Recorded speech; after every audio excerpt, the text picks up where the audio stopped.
Good afternoon, good morning, good evening, wherever you are in the world. Welcome, Free Enterprise fans, to the final match of the round of 16 for the Lali-Ho League bracket stage. I am Ent, and joining us today on the Restream team for this wonderful match will be our Restreamer, Neobari, our tracker, first time on tracking, so make sure you're giving him a very, very warm welcome to the Restream team, Taco Bowl, and joining me on comms today is the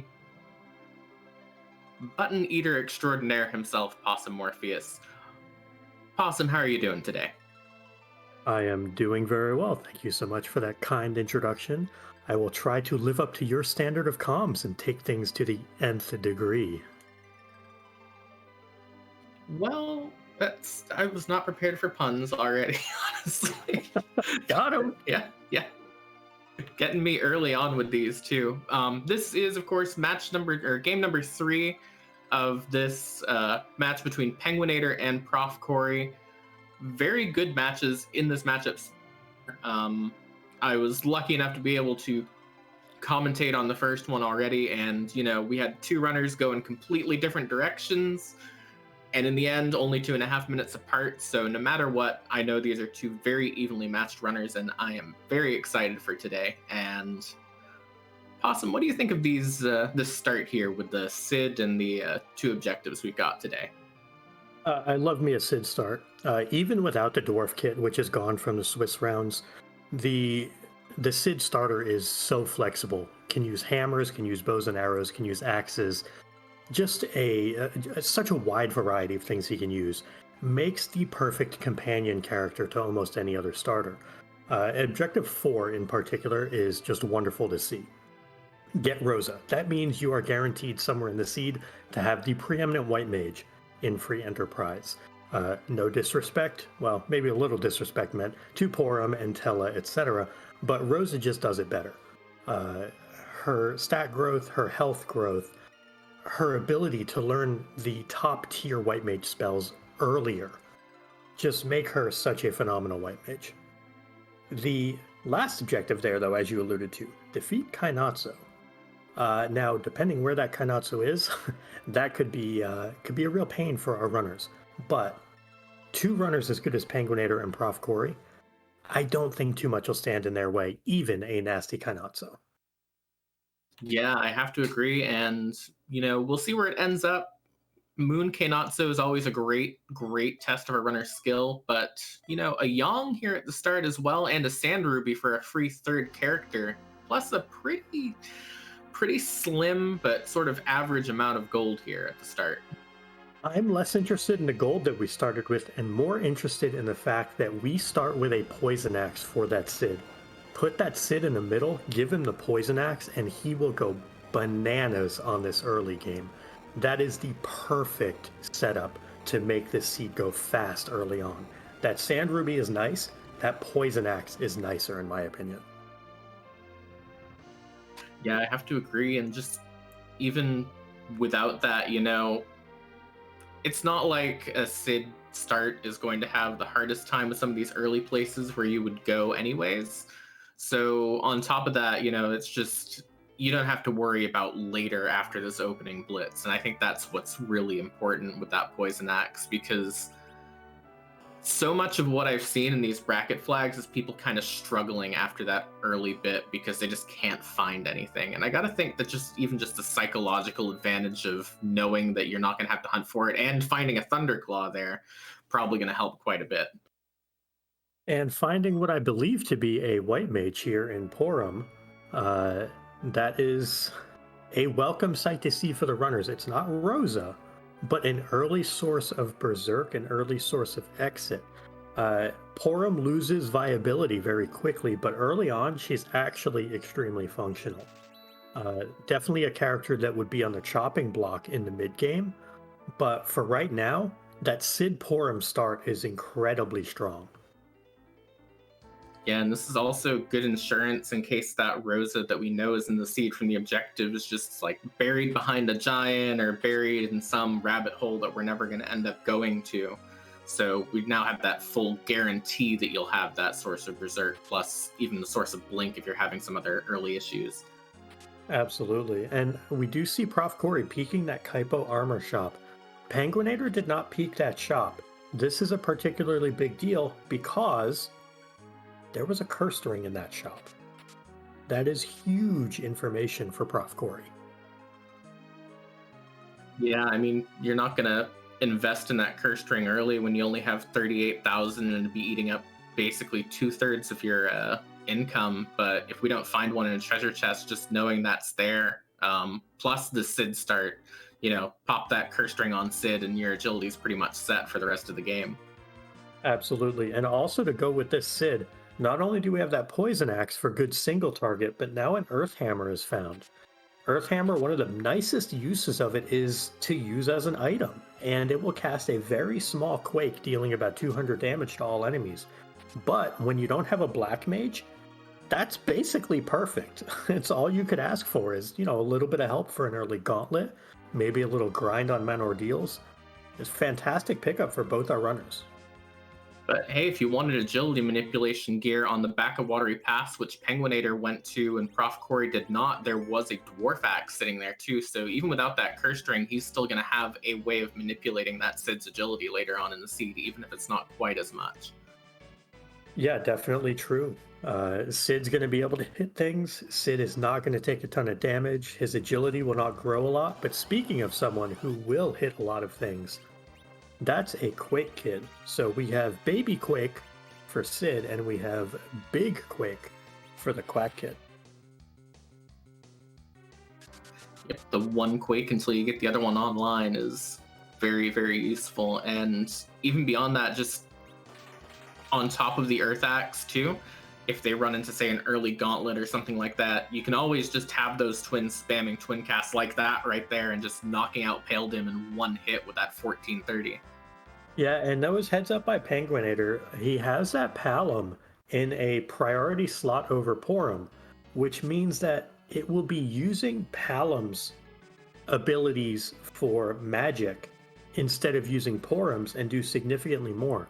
You see only 300 damage on the Pale Dim from Prof. Corey's side, and that's because the twins are flipped, meaning it's using Porum's black magic stat instead of Palom's. Yeah, and Porum also going down in that fight there will definitely not help things. I mean, obviously he's gonna get through this fight with just one more punch there, but at the same time, wasting time on that life potion early on is still a few seconds that might make a difference later. Yeah, it ultimately won't have a lot of impact. Prof. Corey is still getting through that fairly quickly, but a very small bit of time made up by Penguinator there, and those small differences, amongst runners this good can make all the difference in the end. But Penguinator going to show us who is in Antlion Cave, while Prof. Corey is going to hit Fabul, and we have Mylon and friends. This is a great place for either Twin Magic or that Earth Hammer. Yeah, I mean, it's one you like to see after you get a way of dealing with it. If you'd have just gotten here, say you didn't start with the Sand Ruby, say you didn't find that Palom, chipping through all of those gas takes quite some time. Definitely. Now, we did see Penguinator. He rolled a Comet there, which is nice. And there's a hook, so hook seeds are the best, not the worst. But we saw Bluff into Twin, and hitting Comet, which is the rarer of the two, Comet versus Flare. Comet is basically a Stardust item or Stardust Rod type effect. And by hitting that instead of Flare, he was able to one-shot the entire fight. So a little bit of good fortune to go with the good play on Penguinator's side. Yeah, he's definitely getting through these fights a lot more efficiently at this point than Prof. Corey, who's taking sort of a more, I don't want to say standard approach, but a non-twin focused approach to these fights, and it is costing him a little bit of time at the moment, but not exactly having problems either, as that Leviathan does go down on his side. Yeah, and I imagine he was going to Fabul first here to take advantage of the free heal that you get, because he did take a little bit of damage going through that Hobbs fight, or may also be of the mindset to fade Antlion until he has exit to save a little bit of time on the back end. I know there are multiple schools of thought on when or if to do Antlion in certain runners' cases. Yeah, but with that hook down there, it might end up biting him in the end if he does not go down there anytime soon, unless there's a magma key lurking somewhere else on this overworld, possibly behind that Baron key or on Ordeals or in Baron Inn at this point. Yeah, that Baron key that he picked up, though, is a pretty big deal. With it being another gated character location, I know the hook is as well, but that could be a Fusoya, that could be a Cecil, it could be that Rosa that we're looking for. So if Prof. Corey decides to aggressively route in Baron here instead of a more traditional route like Antlion or Ordeals, could get a big payoff by pushing that. But looks like he is going to take a more standard approach, head up Ordeals, and this also likely means that he is not going to do Antlion until he has exit on that Porum.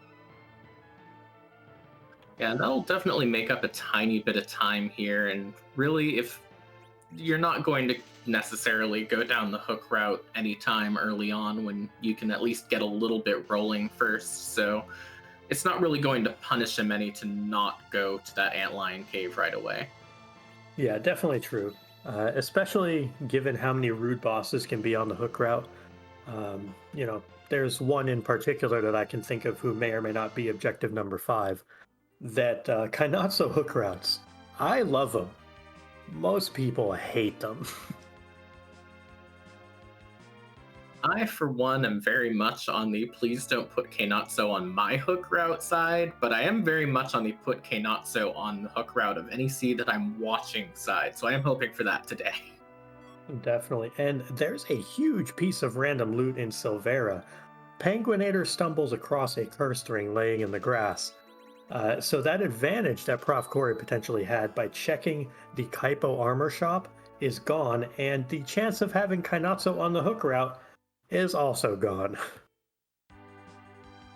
Yeah, for those hoping for a rude Kainatsu today, he's here in the first slot on Ordeals. It's not scary, unfortunately.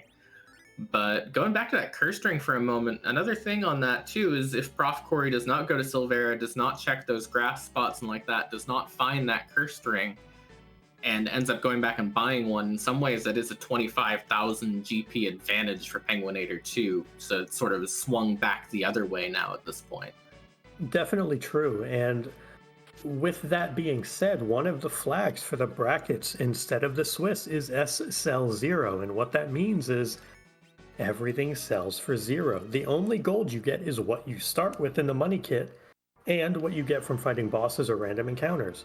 So that is effectively, as you said, a 25,000 gold bonus. So instead of starting with 38,000, Penguin8r is effectively starting with 63, which is a huge advantage. Yeah, and it does also, of course, depend on whether or not there's another cursed ring elsewhere. There could still be another one hiding out. And speaking of things hiding out, how do you feel about back attack D-Lunars here? I mean, I'd rather they be here than in, let's say, the Fey March, but they're kind of annoying here because you have elevated magic defense at this spot. And that's going to make it ever so slightly more difficult to kill them, especially when they snipe your Black Mage, who would have done the most amount of damage to them. So a little bit of an awkward fight. Does have power with Yang, but probably want the kid alive here in order to do some bluffed fire 2s, maybe even some twin magic. Yeah, and he had on the first turn there used the Earth Hammer off of Sid to cast Quake instead, but is now just opting to just bop him with the hammer, and that's looking like it. Yeah, that's going to be a reset. Yeah, bopping with a hammer is a great idea if you can one-shot them. If you can't one-shot them, it gets really nasty because in addition to the elevated magic defense at this spot also has immense magic power. So those viruses coming out for 1100, there is 0 chance anyone in this party can survive that even at full health. And even more unfortunately, he did not save after that Kainatsu fight and is going to be forced to go through it again at this point. It's not going to pose him any problems, but it will cost him this time. Yeah, a little bit of time lost here, but again, it won't be too bad. There's so much of the seed left, but penguin8r is coming up with, those incremental advantages, and that's one of the strengths of, penguin8r's game. He is very much so an old hat at Free Enterprise.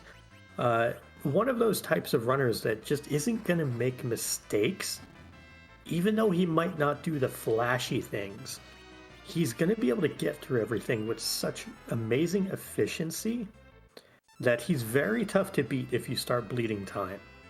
So for penguin8r, he's probably feeling pretty good right now with how he's playing. For profcory, probably not feeling super great about this early game, more so because of who he's playing. Yeah, and honestly, at this point in time in the tournament, we've got 7 other players left in this tournament, aside from the 2 in this match. And, at this point in time, anyone left in this tournament you don't want to be having these sorts of issues against, because if you thought things were close back in the Swiss stages when we had everyone around, now that we're down to like the 8 best players in the tournament, so to speak, not to put down anyone else, but the 8 people who've gotten this far, those time losses are going to really hurt no matter what. Yeah, it's one of those things where as you keep advancing, the competition only gets tougher and tougher. Now, speaking of things to make the competition a little less difficult, there is an Earth Crystal, also an Evil Wall. Our runners love to see that. We would like to see it somewhere rude, but our runners are like, oh, hey, this is basically free. But that Earth Crystal, that means we probably are going to be able to play Rate That Treasury, and our runners are going to be very happy to see it. We have some potential issues here on profcory's side. Unfortunately, gets done in again by those D-Lunars. Having a rough go of things here. And it looks like he is just going to turn the battle speed down, do some adjustments to his team setup here. I have to imagine, 2 times through, having a bit of a rough time, probably 3rd time's the charm here in this case, because any runner that we have left at this point is definitely someone who can think their way around any problem that can be thrown in their way. Yeah, and he's going through and getting that Fire Claw on Yang right away, which tells me that he's going to opt for power punches with this Yang. Might even berserk him and just let him go wild on this fight. But nope, looks like he is going to just opt for power instead. And as long as Yang doesn't get just completely abused here, he should be through this. One of the things to look out for, though, and I think this is what got him last time, is when the D-Lunars are reduced to just one of them, they will counter every move with a fire. And that fire will do 25% of your health, your maximum health. And so I think the issue he ran into last time was that he got caught by those fires and just got burned down percentage base wise.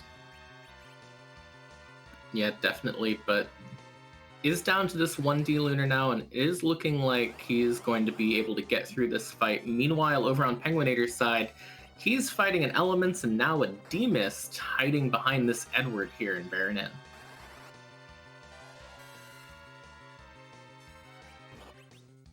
Yeah, that D-Mist represents 2 key item checks now. That D-Mist is a huge boon for him. Looks like we are getting... just got through there with that Cure 2 on profcory's side. But this D-Mist is going to give an extra bonus key item check to our runners. This could be an alternate source of underground access. It could be any number of things. But definitely a really good find for our runners. And better than the Edward and the Apple from Baron Inn, that's for sure.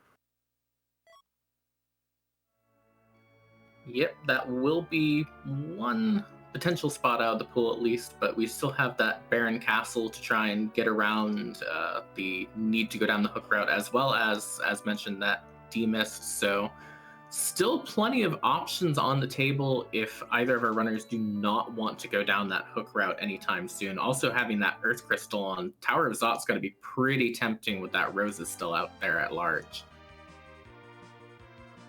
Yeah, I know if I were in our runner's shoes, the Earth Crystal would definitely be a check I would prioritize. The question for them comes down to be, do you dive the hook route first looking for a character such as a Fusoya or a Rosa or a Cecil, or do you just go up Zot and believe in the party that you have? Well, I said D-Mist was going to be a great check for our runners. I lied. It's just a Crystal Helm. So Baron Inn is a complete and total bust. I suppose the only upside is that a crystal helm is in some ways better than a crystal armor in this flag set because you can't sell the crystal armor. So, but it does look like Penguin8r is just going to head back here to Baron Castle. Yeah, knows the first boss, knows he can get through it. So it makes sense. You only have to deal with 4,000 HP on the throne. And as long as it's not something super rude like Val, for example, on the throne, you're pretty much fine to be able to get through this. Yeah, the only real scary part of that is if it is one of those rude bosses on the throne, the chances of either of our runners going back and saving after the upcoming Maga Sisters fight that Penguin8r will be reaching here very shortly is pretty low. So it could be a bit more of a loss than it would be elsewhere, just because they will probably have to do that fight again if they end up failing the throne fight. Yeah, that's definitely a good point that it would be an extra ordeal for them. However, Magus Sisters is not really that difficult in this first spot. It's the Vanilla Baigan location, so it doesn't really do a whole lot. The magic isn't great, the attack power isn't great. The party is more than strong enough to deal with it. And you might even see something like the battle speed get turned down to 3 for the throne, just to make sure if it's Wyvern, if it's Golbez, if it's Val, something super rude, that you might still be able to get through it. I'm trying to think of other things that could be like the worst case scenario for being there outside of Wyvern and Val, but having a hard time thinking of too much that would pose too much of a threat right there at this moment. Just because, this party is not super overpowered in terms of parties, but this party does feel pretty strong at this moment for this flag set. Yeah, definitely a strong early game. That Sand Ruby definitely helps. Having a full party already definitely helps. And that's without the Baron character, the Zot characters, the Hook characters. You're actually looking at having 8 available characters before going underground, which is very rare for this flag set. I gotta think that's also a very, very good position for our runners to be in, because you really want to get those character checks early, as early as you can, so that way once you're ready to go in terms of getting experience, you're getting it on the characters that you want to keep throughout the rest of the seed, as opposed to like wasting a tiny bit early on Edward. Definitely agree. Like this Edward, almost certainly whoever is here is going to be taking over Edward. With Evil Wall gone, that takes out one of the niche uses for Edward. So realistically, it only leaves maybe a Wyvern and a Dark Knight Cecil. But with Yang and also with Sid, that also kind of alleviates the need for Eddie, because they just have the health to tank Dark Waves. With proper agility, you don't super have to worry about Wyvern, and there's Dark Knight Cecil. This spot has basically no attack power whatsoever. So Eddie's uses are basically null and void. Almost certainly he's getting kicked out of the party after this fight. The only thing that makes me wonder if Penguin8r will keep that Edward is he did pop that cursed ring onto Edward before this spot. I'm almost wondering if he's planning on keeping Edward on the floor with that cursed ring as an anchor, at least for a while, but that seems like it probably wouldn't necessarily be the play long term. It's definitely a great idea short term, but I think you would want to have your party set up, like especially if this is a Rosa or a Cecil or a Fusoya. I imagine you take them and you figure out a different anchoring situation, even if it means like giving Porum or Palom a cursed ring. You at least have the party members you want. And there's a Fusoya, so a lot of problems have just been solved on Penguin8r's side. Well, where do you go from here in this case where you just got a foo in Baron Castle? Obviously, it depends a little bit on what the key item is from here, but if you're in Penguin8r's shoes, do you go and chase that Earth Crystal trying to find the Rosa at one of those 2 character checks up there? Or do you just decide, okay, I have a foo, I can probably take on this hook route, I'm going to get underground as soon as I can? I'm 100% Earth Crystal here, and then depending how frisky I feel, I may even peek the Baron basement when I land back in Baron, because you'll get 2 more bosses out of the way for foo. You might also see the Mist Cave and the Waterfall be checked here in order to bump up that foo's damage as far as the spells that he has available. Yeah. Already coming with Nuke. Well, I don't think that we're going to see Watery Pass and Mist Cave anymore Nope. with that out there. I think you can actually seriously consider checking Baron Basement right now with that Fusoya. And then I think you still go after Tower of Zot because it is that potential Rosa. And as expected, someone else is going to get the anchoring duties here. It looks like Penguin8r is settling begrudgingly on on this Sid, but is going to give us that Baron Basement check, which makes sense. He's already here and he already has Nuke. Yeah, and meanwhile, profcory, we are starting to see this first bit of real divergence here, having just gone back to Antlion Cave for that hook. Looks like he might go up Tower of Zot instead and give us a sneak peek at what's up there. And also a peek in the shops. There are Star Veils for sale in one of those shops. That's a huge find for our runners. And a Dark Elf here is effectively going to be free. But this could be very, very spicy depending on what is behind this Dark Elf here, because it's going to take profcory a while to get to this point. And if this is something that pushes Penguin8r away from going to Tower of Zot, like say, you know, you find a package, you check it real quick, and that ends up being a Rosa, and you follow it through and then decide, okay, I don't necessarily need to go up Zot, that could be quite big. But it looks like over on profcory's side that we're about to play one of our favorite games. And I believe we have a soundbite for it as well, so enjoy y'all.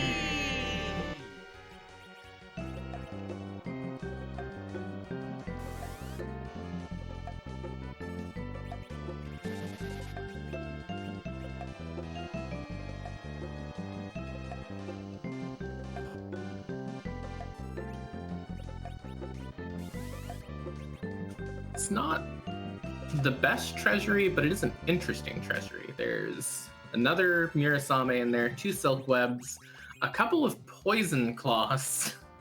So, I mean, I guess it saves you on shopping later. You know, I'm gonna be the bad guy in this equation. I'm gonna say that was not Fusoya out of 10, and therefore it doesn't matter. Yeah, I kind of have to agree. And when you already have 1 poison claw, a third poison claw is not going to help you all that much. So really, all that profcory really got out of that at the moment was another 3 strength on his Yang and a bunch of silk webs, and that's not a great thing to have there. And speaking of not great things, Penguin8r did a little bit dirty by the Dark Elf. The first form managed to weak his foo, and then the second form, the dragon form, decided to just punch the living daylights out of him and then do the dragon breath attack, which takes 25% of your health.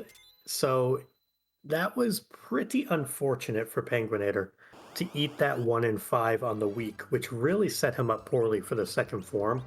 Could not get a stop off or anything else.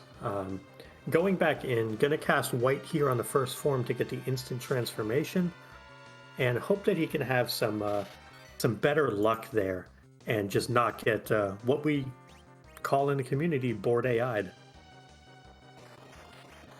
Yeah, and I gotta think, he's very confident in getting through this fight. I think realistically, there's really only that one situation that just happened that could stand in his way, and the chances of that happening a second time are slim to none. But meanwhile, over on Prof. Corey's side, we're gonna find some dolls here at the Magus Sister spot.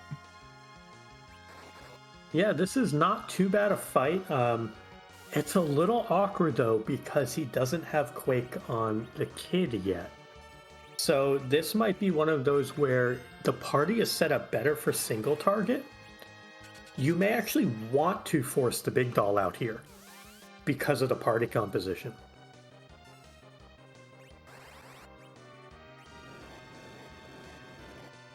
Well, I think it's going to depend on how much damage this twin cast does. It's definitely not enough to take down those back dolls, so it does look like we probably are going to see the transform here, depending on how long it takes them to queue it up, and there we go. Yeah, and I think this is actually a good thing for this party. They have so much single target damage versus multi-target damage that this is actually where you'd want it to be. And that Crystal Sword tells me that Penguin8r is going straight up Zot, because you are going to do whatever you possibly can to get your hands on a Cecil with a Crystal Sword. Yeah, with 4 characters still left to see in the seed, and then obviously the 2 are not appearing in this seed today is still on the table. Any chance you have at this point, pretty important, because there's still a lot of unknowns left out there. Yeah, the worst thing that could happen for Prof. Corey, we'll go, worst case scenario here, is that there's a Cecil in Zot and he doesn't do Baron immediately. The best case scenario is they both end up on level terms with both a Cecil and a Fusoya, and everything is peachy. If Prof. Corey does not take any more wipes and he gets through that Dark Elf first time as well, he will make up a little bit of time, where we've been saying Penguin8r has picked up a lot of incremental advantages. If Prof. Corey can take some of that time back from no wipes on a Dark Elf, that could be a big deal. Now there is a tower of dupes. 2 dupes in one spot. That is 2 of our 3 dupes out of the pool. No Cecil, so that's not what our runners either currently for Penguin8r want to see, or in the future what Prof. Corey wants to see. Yeah, and with that see no dupes flag on, that does mean that you can't even take one of those. If you wanted a duplicate Palom or Sid, which I'm not sure you would anyways necessarily, you couldn't take them even if you wanted. Yeah, the other thing that we saw there was King Queen Eblin just kind of chilling in the Tower of Zot, but they're not actually here. They're at the Dwarf Castle second spot, and that's a big deal because it means that you only have to get through Dwarf Castle spot 1. And is this even? I think we forgot to hit the button. Seems that way. This is Val a problem here? I can't remember if this is one of the bad spots to find her, or if it's just one of the good ones for her. It's a bad spot for Palom, but it'll be fine for the Zerkers. Does not get any physical evade multipliers, if I remember correctly here, but has perfect magic defense. So Palom is a lovely little potato here, but the Zerkers will be able to do what they need to do and get through this fight.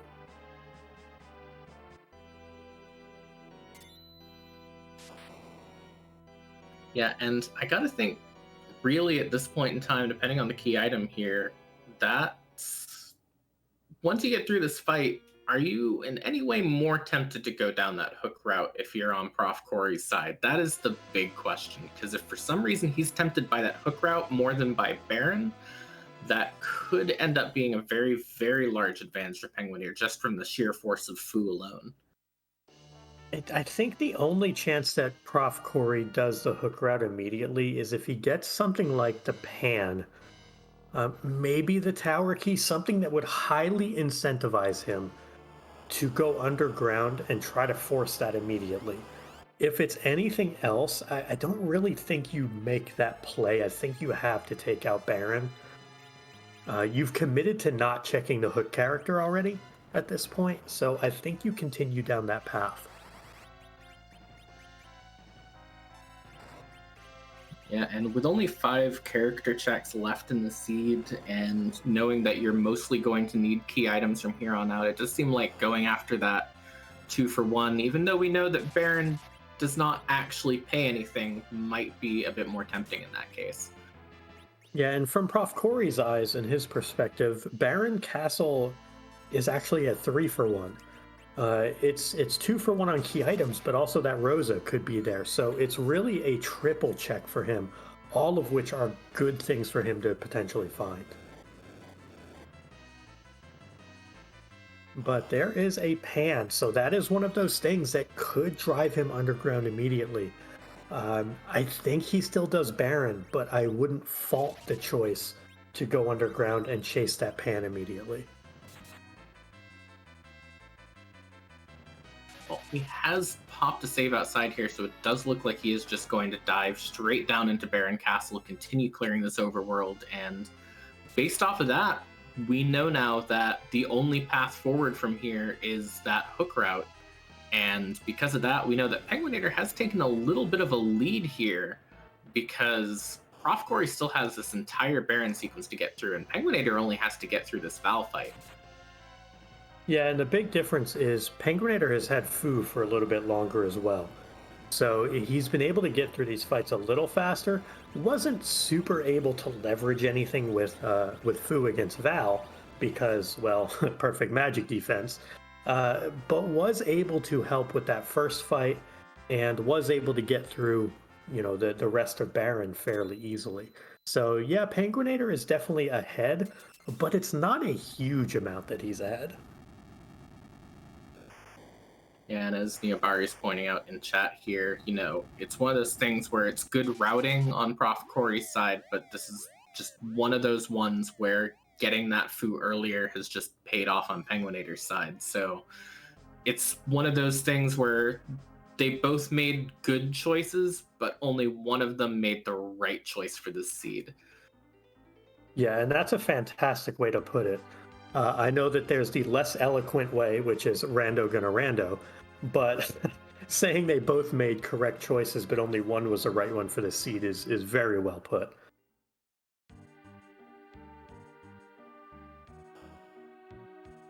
But Penguin8r now heading up to Damsian to raise that hovercraft. So going to be heading down the hook route soon, so we will very, very soon know who that hook route character is, as well as being able to see what is in those Cave Eblin shops, and possibly, if he decides to go for it, what is in those Cave Eblin chests as well. Yeah, I think with this party, I don't want to say you're done looting, but with Fusoya and with a crystal sword in hand, what are you really looking for loot? Yang doesn't super benefit from it. Sid doesn't. Palom, Porum, Fu, they're all mages. I don't really think we're going to see many, if any, boxes opened on Penguin8r's side here. I think this is going to be shops and dive. Yeah, and even if, you wanted gear for that Sid at this point in time, I feel like both of our runners actually already have it, thinking about it. But hey, how about some hourglasses and sirens here? Yeah, I mean, it's a pretty good shot. Good thing that Penguin8r did not have the money to buy 5 more hourglasses. That was a miss menu, but he got bailed out there by only having 21,000 left and not 30,000. Otherwise, he would have no sirens, which would have been super sad. So I'm glad that he was fortunate enough to avoid that fiasco. Yeah, he had saved outside, so I gotta think if he'd have made that mistake, he probably would have ended up resetting and just going back from there, but it's still, any amount of time lost at this point in time is not a good thing, especially when you're already in this driver's seat. But hey, you wanted your Rosa, here it is. Yeah, you want that Rosa, but that's also a little awkward. That's a Yang on the hook route. No Cecil to just boop it and have it go away. So gonna have to fight through the entire 25,000, but Nuke will alleviate a lot of that concern. Also, welcome Raiders from Oscar424's channel. We are in the midst of this fantastic match between Penguin8r and Prof. Corey. We are currently on the hunt for the Pink Tail, the Twin Harp, and both halves of the Forge. And we have Penguin8r diving down, Fusoya in hand, going to show us who the King Queen Eblin boss is shortly. Yeah, and most of these overworld checks are gone to both of our runners. Well, at very least Penguin8r has. Whether or not profcory goes to the Odin throne is still up for debate. But on Penguin8r's side, we have seen every single check leading up to this hook route. So now's the perfect time for you to be joining us, because from here on out, this race is just kind of started all over again. Yeah, the race is going to start with Penguin8r up a couple minutes, but that doesn't necessarily mean it's over by any stretch of the imagination. Yeah, I'm just thinking back to the first game between these two earlier in the week, where at any point in time you could have looked at the seed and said, okay, well, this one's way farther. No, the other one's way further ahead. And then in the end, it's like they're both going into the Z fight at the same time. So you really never know. Yeah, absolutely. And that's one of the things, you know, Rando is going to keep people close when they're at skill levels, when they're very near each other, as these two runners are. So you're going to see things like one runner who may appear to be a little bit ahead, but you can get incremental advantages here and there. Or sometimes, if you don't take a wipe in a certain spot that your opponent does, you can pick up a lot of time. We could have one runner choose to fade the Fey March. We could have one runner choose to take on the Fey March. You just never know how it's going to turn out. I gotta think, you know, we know where King and Queen Eblin is, but all those other quote-unquote free bosses, you know, Dark Imps, Officer Soldier, Baron Guards, I don't believe we've seen them anywhere, so the chances of that Fey March being an easy target is kind of increasing by the moment here. Unfortunately, this Yang is an actual fight for our runners today, but leading into it was a Bahamut, which was not exactly difficult, so gotta imagine Penguin8r will be very, very quick through this hook check. Yeah, those nukes are going to do a lot of work here. The Quakes also are going to do some work. One major difference and an interesting thing to point out here on profcory's side doing this this Dark Elf fight, profcory electing to go with nuke, whereas Penguin8r went with white. One of the interesting things about the Dark Elf is the first form is weak to holy magic. The second form absorbs it. So Penguin8r was able to single shot that first form and get through that phase much quicker. So just an interesting little point of reference for that Dark Elf fight.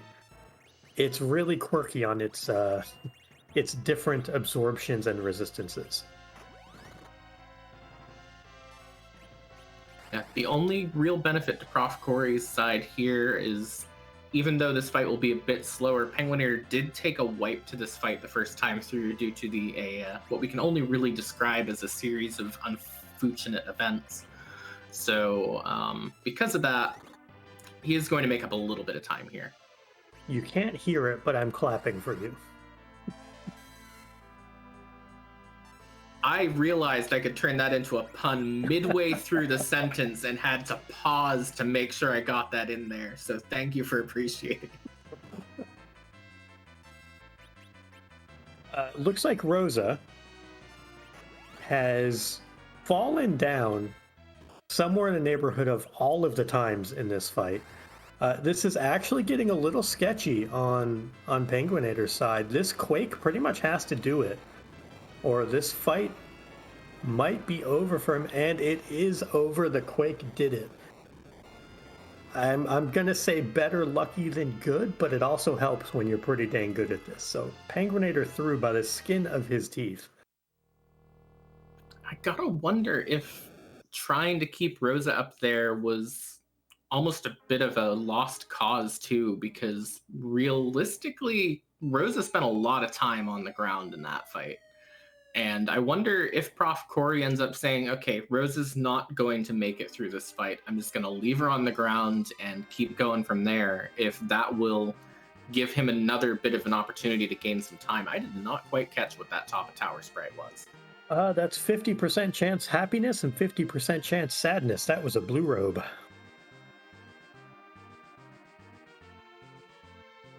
Well, I know I'm hoping for sadness in this case, but I gotta feel like even if it is, we're probably not gonna see that tower check for a while.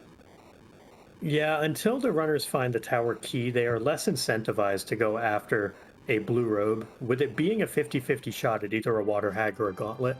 The gauntlet up there is annoying. It gives less XP than if you were just to fight a single boss there. So you're disincentivized from going there for XP reasons. Water hag, yes, it's free, possibly, but Gauntlet, you're running into Stone Men, which have 254 magic defense and kind of laugh at Fusoya. You run into Alerts, which also have elevated magic defense. You run into Chimeras, which have elemental resistances, plus cast Blaze, which does HP percentage based damage. It's just not an appetizing fight for this party in its current situation. You'd really want to Cecil with a Crystal Sword to get through that one easy.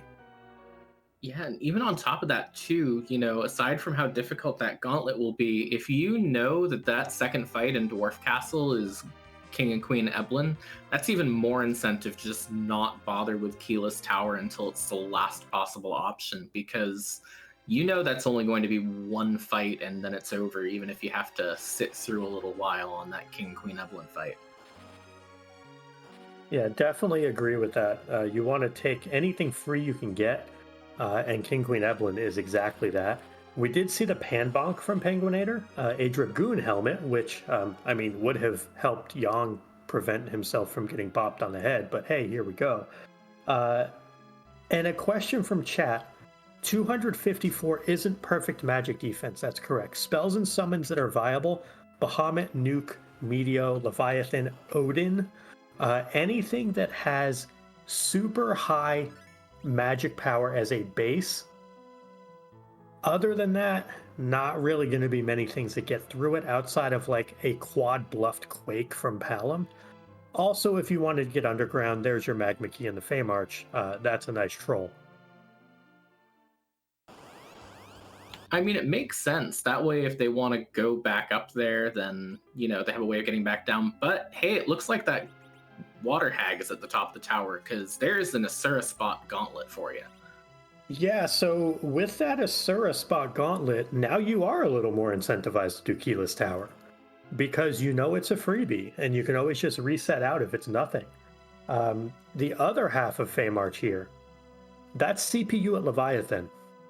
The big orb there, I want to say, has somewhere in the neighborhood of like 28,000 health. It's a lot. And it's going to take a moment for our runners to get through that. And I do not blame Penguin8r whatsoever for saying, nah, I'm good.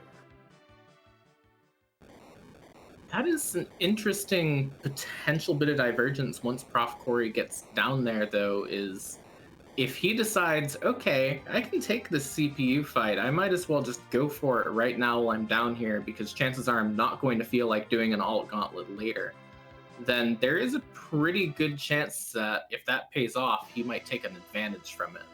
Meanwhile, Penguin8r is going to head back up into the overworld and is going to check what this Sheila 1 and 2 check is. Yeah, following the mantra of check your freebies, check your objectives, in this case, prioritizing the freebies here. We don't have any known objectives on the table right now. So going after Sheila 1 and Sheila 2 from the Pan Turn-In, and is rewarded with a pass from Sheila 1 and a Darkness Crystal from Sheila 2. That Darkness Crystal, I kind of think Penguin8r may go and check that. Again, Crystal Sword in hand, free character check. I would be very happy to see a Cecil come on board for this team. Definitely, and the question there is, what order do you do things in? Do you go to the moon, do that free character check right away, or do you do the semi-free character check in Dwarf Castle before you head up there, and possibly see if you can get through some moon bosses if this Dwarf Castle check ends up being a Crystal Sword Cecil?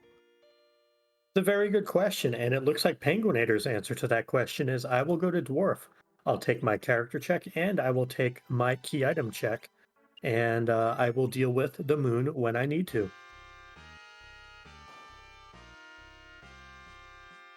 And to answer the question from chat, the only characters we haven't seen so far are Cecil, Kane, Edge, Tella, and other one that I have forgotten the name of Rydia, I temporarily. believe. Rydia, that's the one. Yes. That was not an intentional joke. I actually literally just forgot. I mean, that's how I feel about Porum, so I'm gonna let you have that one. So Rydia is your Porum. I got it.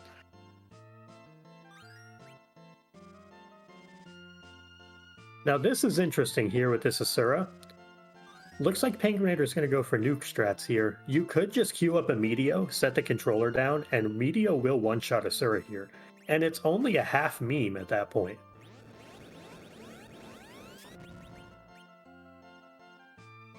Yeah, this is pretty free Dwarf Castle, because this Asura is not going to pose too much of an issue no matter what. The second spot is King and Queen Eblin, so is going to do the life lock here and just very easily take care of this Asura at this point, and then we will end up seeing who this character ends up being.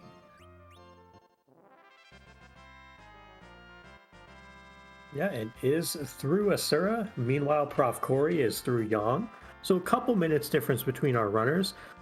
But we will see what profcory decides his underground routing is going to be. And Penguinator is going to give us that first peek at the Dwarf Castle character. I gotta feel like this underground has been pretty open for some of the different choices you can take here, so could really be big. But hey, there's a Tella, so that's another character out of the way. Yeah, so that leaves us with 4 remaining: Kane, Cecil, Edge, and Rydia. So 2 of those 4 will not be in the seed today. I'm kind of thinking we might be looking at there's your Crystal Sword and no Cecil. It certainly is possible at this point. We only have 3 character checks left. We have the package, we have the moon character, and then we have the giant character. And I gotta figure, even if there's a Cecil and he happens to be on the giant, we're never gonna know that there was a Cecil in this seed if that's the case. And even if there is, I feel like if you're going giant, you're probably gonna do a D machine grind on the way through there, and that's the only incentive you would have to go to the giant in this case. Which, first of all, we have sirens, and second of all, if you've already done your grind, you're not just gonna take a Cecil right afterwards. Well, you say that. I might still try to find a way to take a Crystal Sword Cecil, even having done a grind. But you wouldn't go to the giant for it, to your point. So it doesn't make a whole lot of sense. But there's a power shirt from Dwarf Castle. So Dwarf Castle, unequivocally not the answer for our runners today. That does narrow down these options a little bit more. We know that the only way forward here is through those Feymarch bosses, through the moon, or through that Keyless Tower Water Hag fight. And it looks like Penguinator is going to head over here, and might as well check the moon at this point. Yeah, it makes sense. See who that character is. I know that our runners have found good stuff for both Cecil and Edge, so they would be welcome additions to this team from what we've seen so far. Now, if you're in Penguinator's shoes going up to the moon with this party right now, are you going to be looking to take some of these moon bosses, or would you think, okay, I'm not going to bother right now, I'm really just here for the character and the shop check?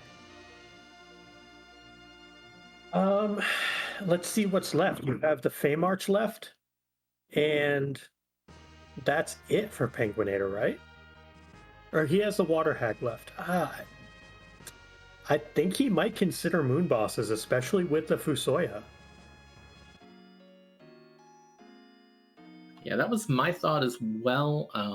That you have the Fu you can get through, but there's And there are a lot of free bosses still on the table that we know can't be at those other three locations. We have basically all three of these are actually just random enemies, boss fights in Dark Imps and both sets of guards. So the chances of there being free fights on this moon is kind of pretty good here, at very least one. Yeah, and then it begs the question, do you go bottom up or do you go top down on the moon? With the pass in hand and still needing a boatload of key items, both halves of the forge, the pink tail, and the twin harp, my assumption is you would lean to go bottom up, but you never know. And there's our third dupe. That's two Fusoyas, two Sids, two Palums.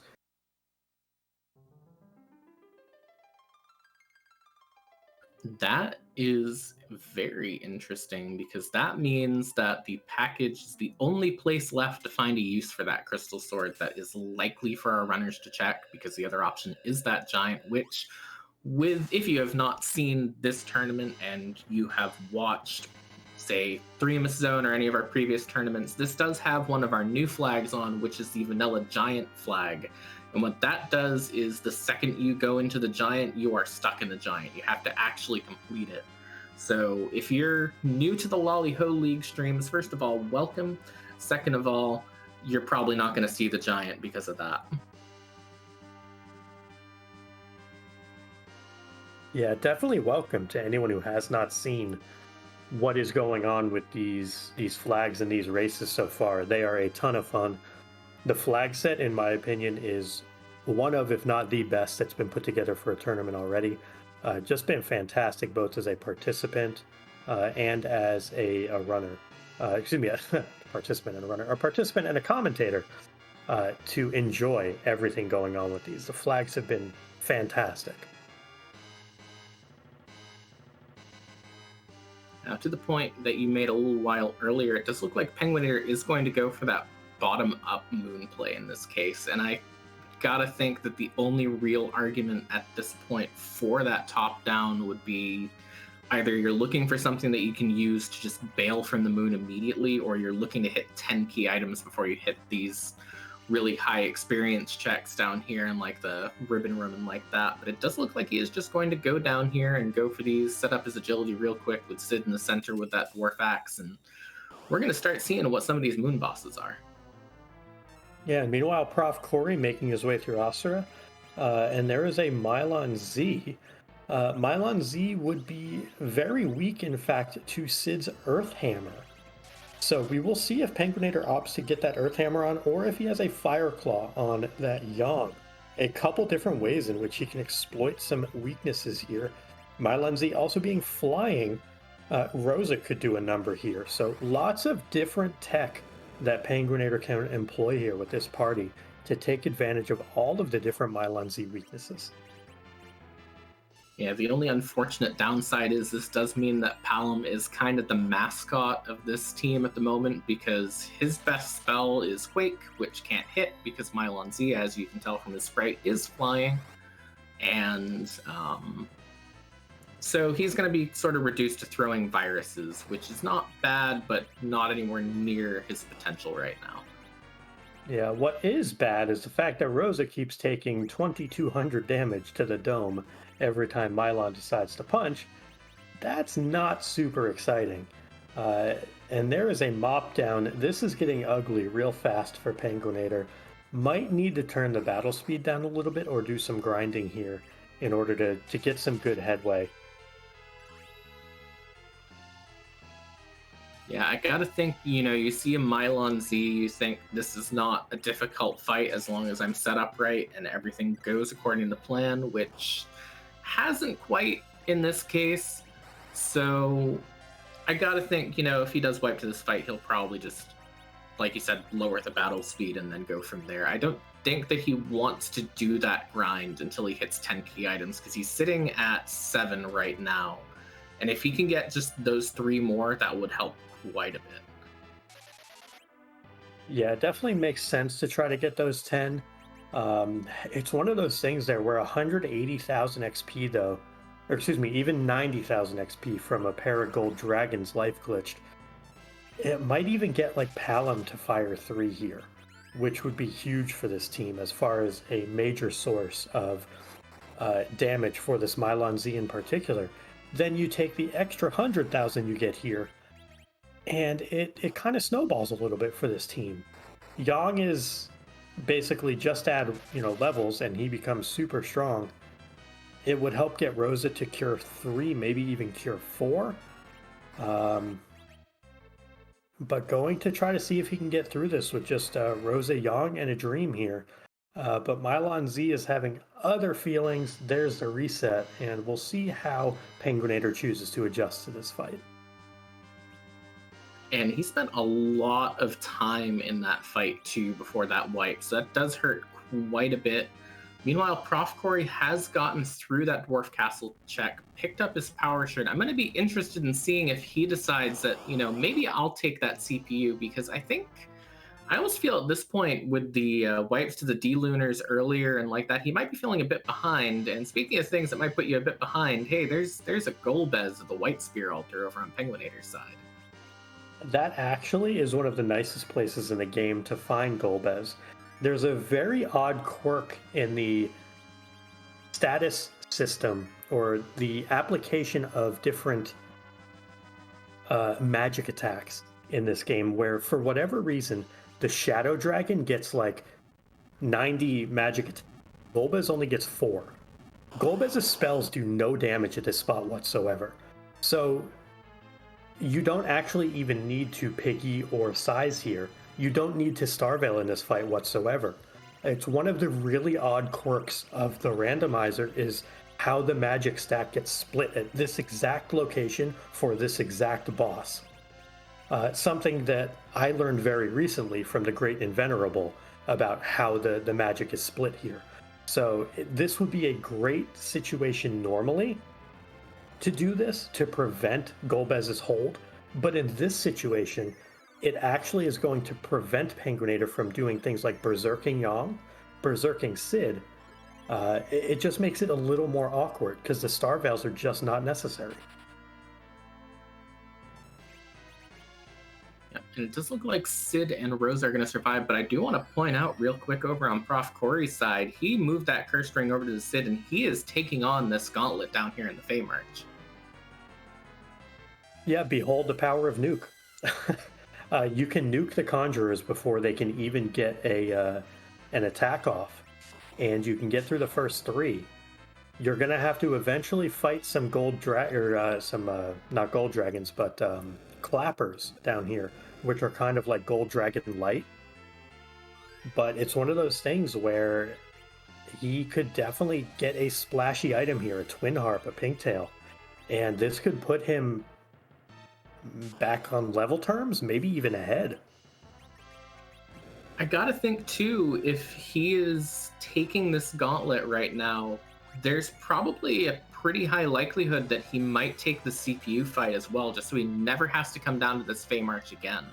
Because I kind of feel like if you're willing to take a gauntlet down here in Fey March, you're willing to take the other boss, because otherwise you might be tempted to come back later. Yeah, that's a great point. You just don't want to have to ever visit a second time. And here is the Conjurer and Clapper fight. Now, one of the interesting quirks about this is these Clappers, when summoned, they can be quaked by the Quack Kid or by Fusoya, as long as you target everything when it's up on the screen. However, when the Clappers appear individually, not as summoned monsters, they cannot be quaked because they are floating. Just not when summoned, because Final Fantasy IV things.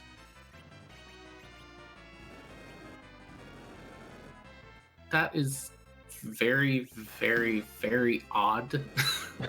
Yep. But, this game was made. Yep, this game was made. But I think while we have these 2 fairly lengthy fights going on, this is a great time to make sure that our runners get the recognition that they deserve. profcory and penguin8r are putting on a heck of a show for you. they are giving you some great gameplay, some very great technical play, and just doing a wonderful job of putting on a heck of a show for you. Also, huge shoutouts to Niabari for rolling this gem. Big shoutouts to Taco Bowl, first time doing tracking and doing a wonderful job of it. Pressing the buttons instead of eating them, always an enviable task. And huge shoutouts to my co-commentator Nth for doing a fantastic job keeping me honest here in the booth. And thank you as well for bringing insight to sort of fill in my bit of knowledge gaps here, because it's been very, very interesting learning all this stuff about this that I did not know to this point. But over on penguin8r's side, he's through that Golbez. Yeah, through that Golbez, and profcory is on the last fight of the gauntlet. There is a Zeus gauntlet, speaking of gauntlets. Not exactly the reward penguin8r was looking for, however, that Yang now has a power shirt and a Zeus gauntlet. That is a very mighty Yang there, or maybe it's going on Sid, we shall see. Might be moving it to Sid temporarily, thinking, okay, you know, this Yang does not have the levels yet to do that properly, because Yang scales differently than every other character, basically scales much, much harder off of levels and equipment, unlike every other attacker. And so because of that, he might just be thinking, okay, this will help me more in the short term than putting it on Yang right now. I can tell you exactly why he's doing this. He's going to Zerk up this Sid, and he's going to have this Sid with the Earth Hammer, I think, go absolutely nuts on the Mylon Z here at the Ribbon Room, and let that Earth Hammer probably once berserked hit for, I would guess, 3,000 to 4,000. And there is a Luca key from the gauntlet for profcory, so that is going to be some potential new information for us.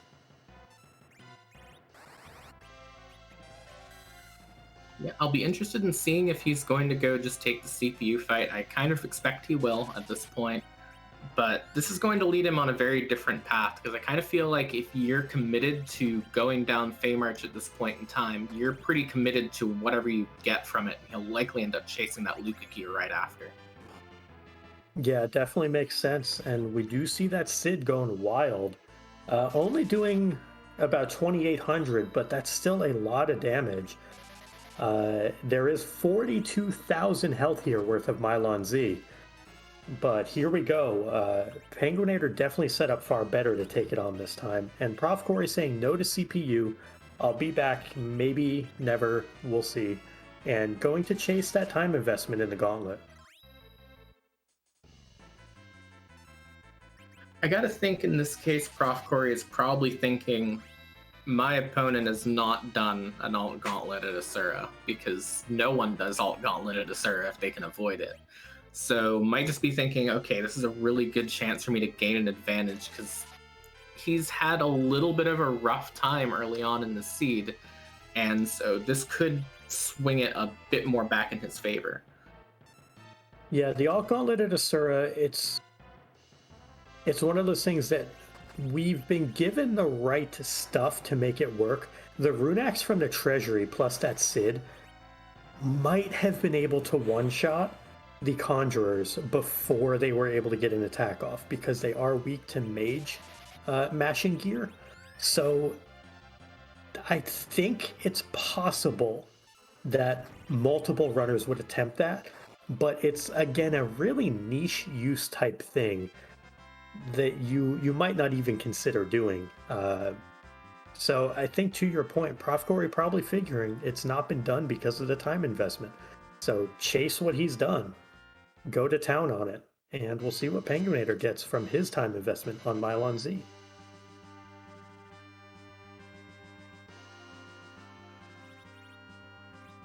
Tower key and a cat claw. That tower key is ooh. Oh, but over on profcory's side, a twin harp from that Luca key fight. So that alt gauntlet has paid off for him. Yeah, so penguin8r making his way through the moon. But profcory gets that twin harp from that alt gauntlet. Going to take a crack at a free fight here as well with these guards. And if this twin harp has half of the forge or the pink tail, that would mean that alt gauntlet would be hard required and would be terrible news for Penguin8r. Yeah, especially with that tower key pickup from the Ribbon Room, because he's getting things from this moon that will lead him further away from that alt gauntlet. That tower key is gonna be, okay, there's 2 free bosses up there, that's 2 free checks, I gotta go there immediately. But an Odin fight down here at the Masamune altar, that seems not ideal. It's ideal if you like taking Zantetsuken's for about 6,000 damage. But other than that, you're going to need to deal 30, 35, 37,000 damage in a hurry to get through this. Does have Lit 3 on the Kid and probably can Zerk up Thunderclaw Yang, but I don't know if he has enough time to get through this because that was 3 swings already from Odin. So the clock is a ticking here. Yeah, he might. It's looking like it might actually be pretty good. This damage is a little bit higher than I expected out of that Yang there. Still hitting for about, 4k each swing. So there's the sword up. It's time to see whether or not this actually happens here.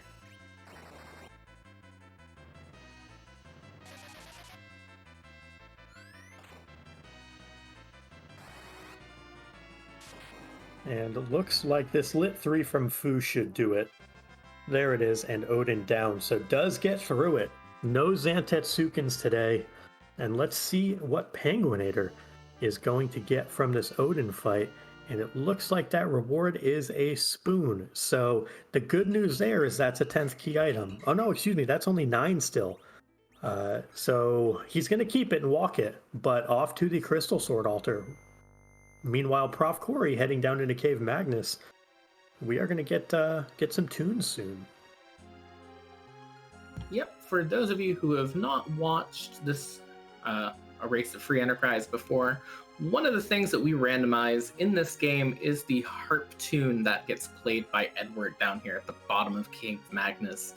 And I believe last I knew, over 240 different songs that it can be randomized between. So pretty soon here, when he gets down here, we'll get one of our many wonderful Easter eggs put into this game.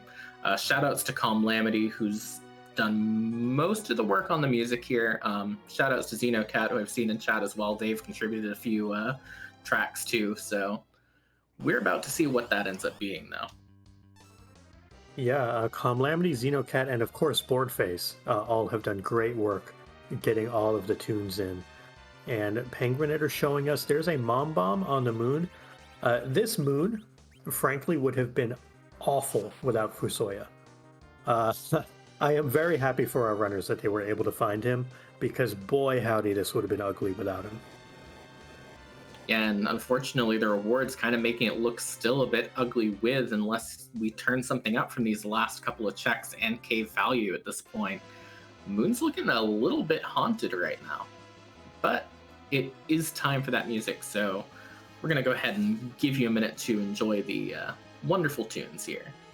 Maybe you are. I'm just going to keep talking until Neobari mutes.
Well, top-down Moon fans, your choices have been vindicated today as that Mom Bomb at the Crystal Sword altar ended up being Excalibur, but there's a double required Twin Harp behind an alt Gauntlet at Asura in this seed because we just found the Legend Sword over on profcory's side.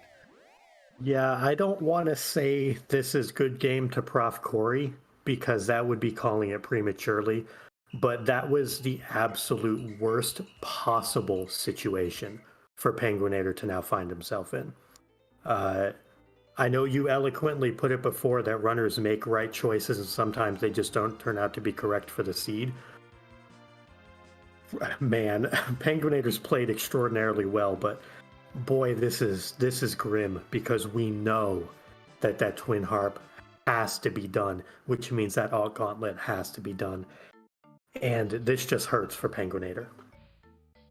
The only possible saving grace I can see for Penguin8r at this point, although I still am tempted to think that he's not going to necessarily go for that alt Gauntlet at Asura, is that it was Legend Sword. It was a lot scarier if that ended up being Pink Tail.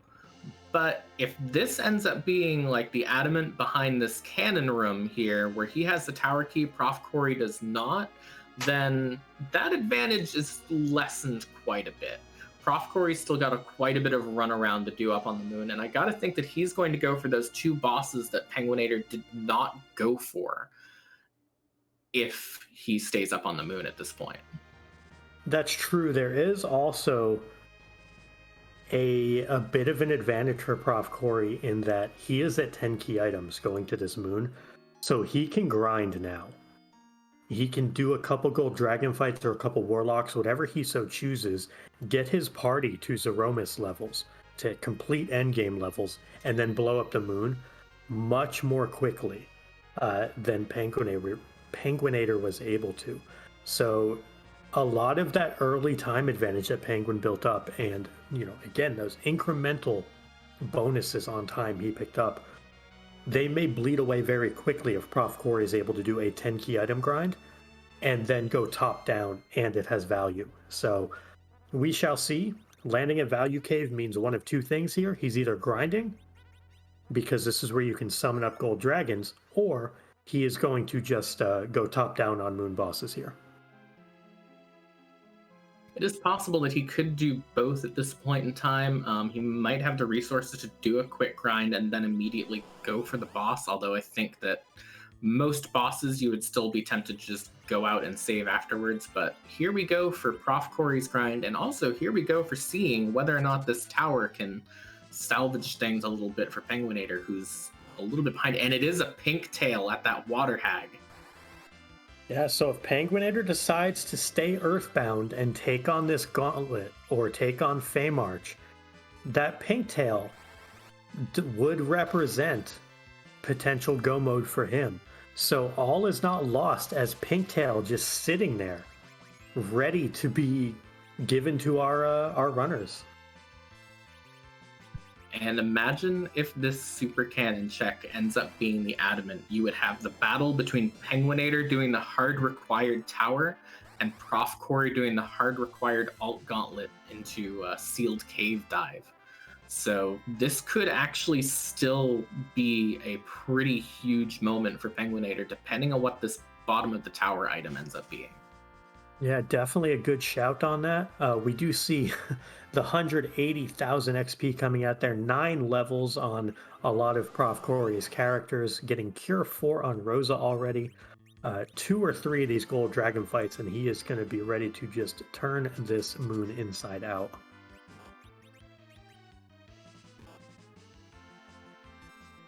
I gotta feel, though, at this point in time, he is on a bit of a ticking clock. We know that Penguin8r will, at some point in time, go for that Feymarch fight, because he doesn't have as much in terms of options. And the question to me is whether or not Penguin8r will have accumulated enough experience through doing some of these other checks that he might be able to skip some of this grind and do a much shorter one later. That would be a good way of pulling back some time, although the advantage that profcory has just in boss clear speed should make up for that anyways. Yeah, definitely a good point there as well, that It's still extremely close. I think at this moment, before we see the super cannon reward, I gotta think Prof. Corey is a little bit ahead now from having made the correct checks.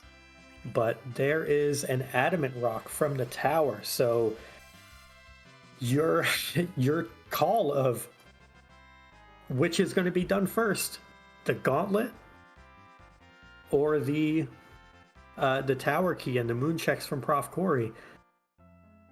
This is real interesting. The unfortunate thing on that is that penguin8r has decided to just go over here to this pink tail turn in. I've got to think if he's bothering to go up and turn in this pink tail right now, he might be headed back to the moon.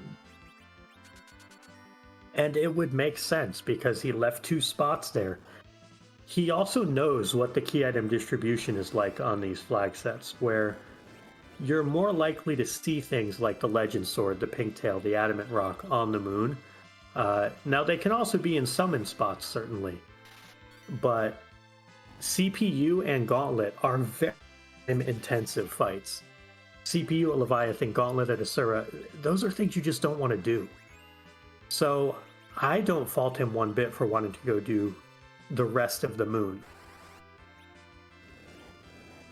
This is a very mean seed. It's decided to just sort of play with you with going to the moon. And when do you want to go back and do this tower? Because there's 2 objectives locked behind this tower. Do you want to do this alt gauntlet at Asura? Because there's no matter what, you have to do both at some point in time. Well, one of the interesting things about top down here for Prof. Corey, or even just these top 2 spots for penguin8r. For penguin8r, after these 2 moon locations, he has to go to the Fey March. He doesn't have anything left. So he's going to be funneled down there. And the thing is, quite simply, can Prof. Corey get to that tower key and make that check one way or the other, keyless or not, and get those goods? Yeah, and we know that that tower key is sitting down in that ribbon room, so it is going to be a little while before he gets down there too. So this is really interesting, and it's still very up in the air. Again, Prof. Corey probably does have an advantage, but this is by no means over. Even though it looked for a couple moments like it might have been over when Prof. Corey found that Legend Sword behind Twin Harp, this is still completely anyone's game. Yeah, this all comes down to that tower key or a tower check of some sort for Prof. Corey versus a gauntlet at Asura check for penguin8r. The potential concern here, again though, for me, is that penguin8r is going to have to go through the gauntlet, the Luca Cave, the Twin Harp. That is so much time. And my concern simply on that is, will Prof. Corey be able to get through the tower faster? But the Dark Imps deciding to knock off Prof. Corey's party, they are very punchy there. And he did use his last hourglass on the gold dragons. So he tried to get a little cute killing off his anchor in Sid, and it ended up getting him. That's not great for Prof. Corey. That's a little bit more time bled back in penguin8r's favor. Here's the only other thing that I can think of that might affect that too, is on Prof. Corey's side, if he gets down to that ribbon room and finds the tower key, I gotta think he's still gonna check the White Spear altar and the Masamune altar while he's down there. So it is going to be 2 more boss fights. It isn't the hardest boss fight in the White Spear altar, although I don't remember off the top of my head which one it was. And then the Masamune altar, that Odin fight. So he's still going to have to get through those, I would imagine, before he decides to go back and go for that tower, because really, if you're 1 key item away, you're not going to leave those 2 key items down at the bottom of the moon. Yeah, it's a very good point, and looks like an X-Scal here. So I believe we had an X-Scal at the Crystal Sword altar, an X-Scal here in Value Cave, and a crystal sword in the Baron basement. So if you wanted a Cecil or 2 or 3, you could outfit them all. But unfortunately, we have found exactly 0 Cecils. Yeah, and there was also an Avenger from the Pink Tail. If you wanted to really go for Cecil number 4A, there was a light sword in the Baron Waterway on the way through to Baron Castle. So this is very oops all Cecil gear, but also oops no Cecil to use it. A very good point. So much Cecil without having any Cecil. But that fight does get profcory to nuke on the Quack Kid, so he will be keeping this XP. It is a little interesting seeing him still actively trying to kill Sid off, knowing that Sid is already level 49. A little bit more XP I don't think is going to break Sid at this point, so it's curious to see such intent to knock out that anchor given the levels he already has. And to answer your question real quick from chat, it is 4 out of 5 objectives to get the crystal that you have to use to toss onto Zeromus to do the actual boss fight in the end. So they are not required to do all 5, but the way this seed has laid itself out, you're basically doing all 5 without doing all 5. Yeah, if profcory makes it back to the tower, he will be doing 4 of 5 if he were to do either one first. He will not have to do all 5. Penguin8r will guaranteed have all 5 in his inventory by the time he is done with this seed. But you are going to more or less have access to everything simultaneously, depending if you routed Moon first or Tower first.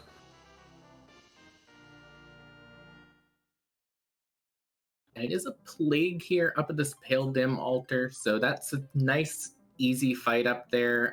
Won't really pose too much of a problem. Well, this count is going pretty quickly here. And yeah, it's a bit sketchy. He's got a couple berserkers going though, launching nukes and some other spells. He should be fine. As long as he keeps instant casting things, the count will never have a chance to resolve and he should be fine. So whether it be holding A with his party or casting nuke and virus, anything with no delay, such as even this attack, will keep it at 0. It's never going to run out and he's completely safe in this fight.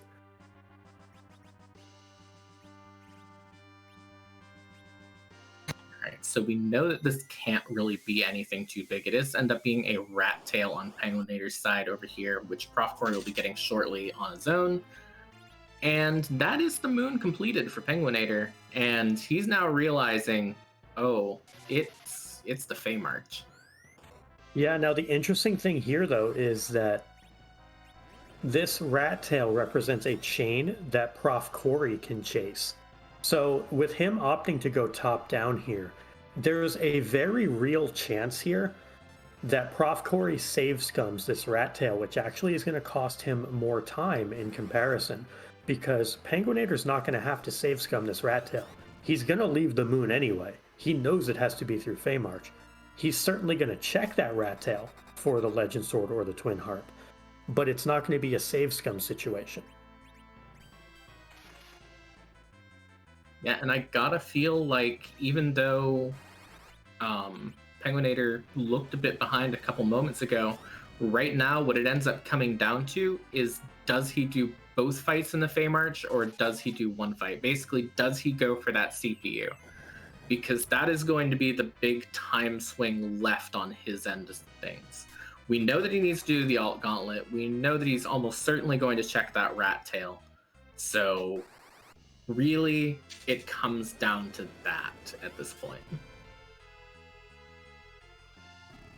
Yeah, and he might be incentivized to take the more awkward fight first. It really also depends. Does he have Meteo on Quack Kid? Because if you have Meteo on Quack Kid, you can stagger 2 Meteos, and you can take out the bulk of the HP from CPU. So you go Meteo, maybe Zerk up 1 or 2 other people, and you get through it fairly efficiently, but it's still a little bit risky.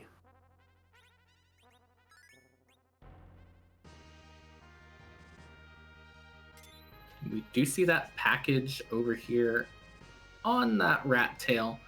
Penguin8r is not going to go and check that package at this point in time, so just going to head underground and we will see what choices he makes. But profcory is now going to check that rat tail for himself. Yeah, and this also does tell us that CPU has no key item. We know up here in the booth where every single key item is. So CPU is nothing for our runners. So Penguin8r has a choice. CPU, likely swag rocking or doing some sort of, I would imagine at least half YOLO strat. Or does he go for the gauntlet and just nuke it into oblivion if he has more than just nuke on Fusoya? Yeah, and honestly, at this point in time, with profcory still having the rest of the moon to go, I almost feel like because that CPU fight won't necessarily be that long, again, can stagger up those meteos and just basically blow his way through it incredibly quickly. This does look like no matter what he picks, Penguin8r is still going to be a little bit in the lead here. It's still really close though, because that chain is a lot of time. That chain is going to be, again, all gauntlet into Luca into Twin Harp. So it's a lot of time to have to commit. If profcory goes to the ribbon room first here and save scums that tower key, he might then opt to do both tower spots first, in which case I would give a pretty hefty advantage to him. Looks like we are getting double Meteo tech here from Penguin8r.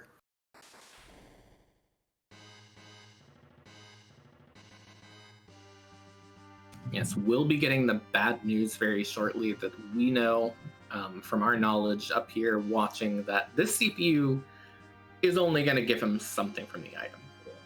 And honestly, there is nothing I can think of in that item pool that makes a lick of difference for this party right now, because this is 3 mages, a Sid, and a Young, and there's not much you're going to want. So really, the big question to me is, does he even bother keeping the reward or just reset so he doesn't have to heal?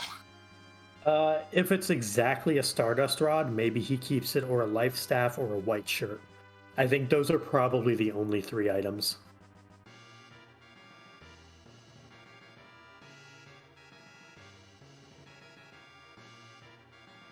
Excellent job reflecting the nuke as well.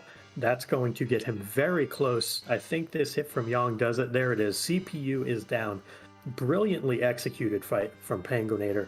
Meanwhile, profcory continuing to top down and is going to the Crystal Sword Altar first. So this is going to give back a little bit of time again to Penguin8r. Also picks up nuke and white. So he's certainly going to keep this XP now.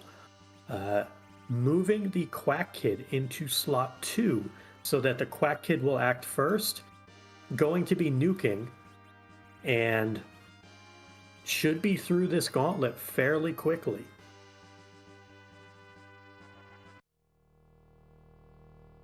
It's just such a fascinating thing too, because I gotta think, on profcory's side, this top-down play is incredibly sound. You only need 1 key item. Going all the way down to the bottom of the moon is going to take a lot more time than trying to just hit on these pretty much equal spots higher up. But he's going to end up continuing to go through all these. Penguin8r, meanwhile, went through all of them and is now doing this. And I think what's worth noting is that no matter what happens, these are 2 runners that have very, very quickly run through basically 100%ing this seed outside of the giant and package by the end of this. And the amount that this looks like it's going to be close is a real testament to how very evenly matched our runners are at this point. Yeah, they're both playing really well. Again, Penguin8r built up a lot of time early on in this seed, and I do believe that profcory has gotten some of it back because of the order that he did things in. He was able to grind before doing these moon checks a lot of these moon checks took quite a while for took quite a while for Penguin8r to do, whereas profcory is going to just blitz through them. So this really comes down to which is going to end up being air quotes correct for this seed in the end.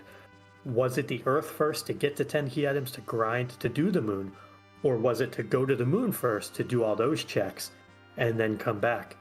Either way, I think it's going to be incredibly close.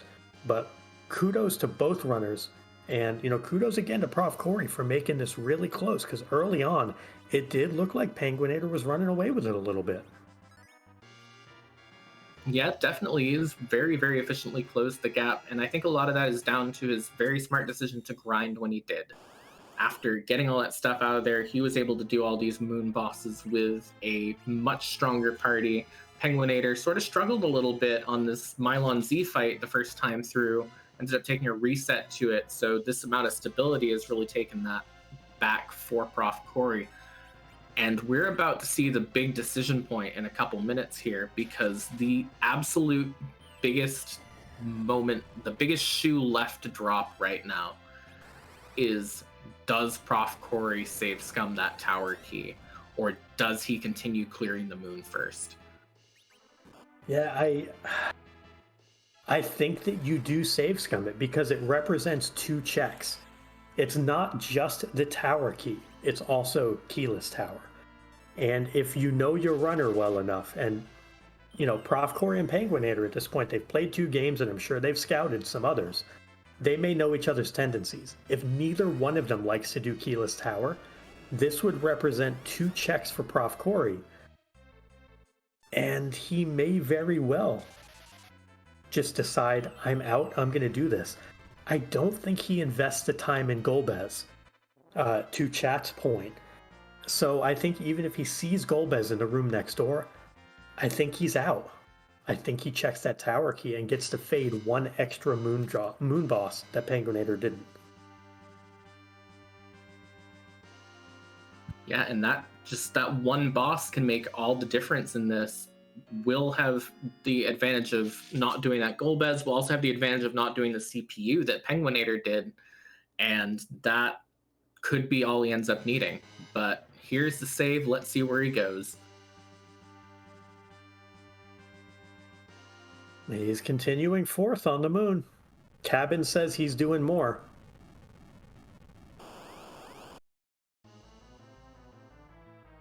Oh, this is a very, very scary moment. And to answer the question from chat, the pink tail is up on the top of the tower. And on a related note, the adamant rock is at the bottom of the tower.